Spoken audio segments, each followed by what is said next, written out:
from the University of Florida College of Journalism and Communications. You're watching WUFT News at 6. It is voting day in Florida. Good evening. It's Tuesday, August 26th. I'm Leanna Scacchetti. And I'm Zach Dahlheimer. Thanks for joining us tonight. On the last day of primaries, last-minute voting is taking place across the county. We are now joined by WUFT's Leah Harding. Leah, you visited polls today. What did you find? Zach, I went to about 5 of them, and there were not many voters at any of the precincts. I spoke to 2 candidates, though, who think early voting may be to blame. The minutes left in the Alachua County primaries are ticking away, but that has only encouraged campaigners to push harder for votes and for record-breaking trends. Absentee ballots and early voting have already topped 13,000, and turnout for this election is expected to meet or possibly exceed the typical 30% mark.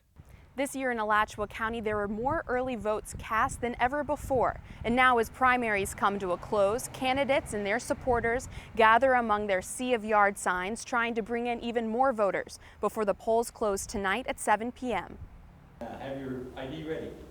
In the Alachua County School Board election, there is no runoff election for the candidates, putting an even greater emphasis on last-minute campaigning. Former music teacher and school board candidate Rob Hyatt hopes to see the arts emphasized in classrooms across the county. It's important to me that we educate the whole child, so we're going to keep music, we're going to keep art, we're going to keep physical education, and not just teach to a test. We're not going to let the test determine the curriculum.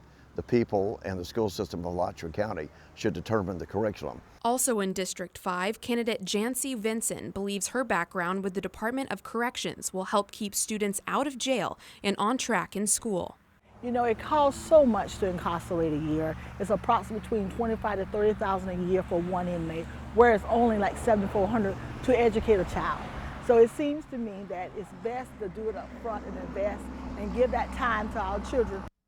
The polls have been relatively quiet today, a fact that may have been affected by early voting. The math is going to add up where there's less today. We're still trying to push and get people to come out and realize this is their last chance to vote for school board.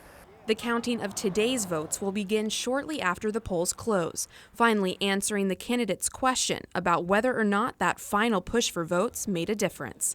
Leah Harding, WUFT News.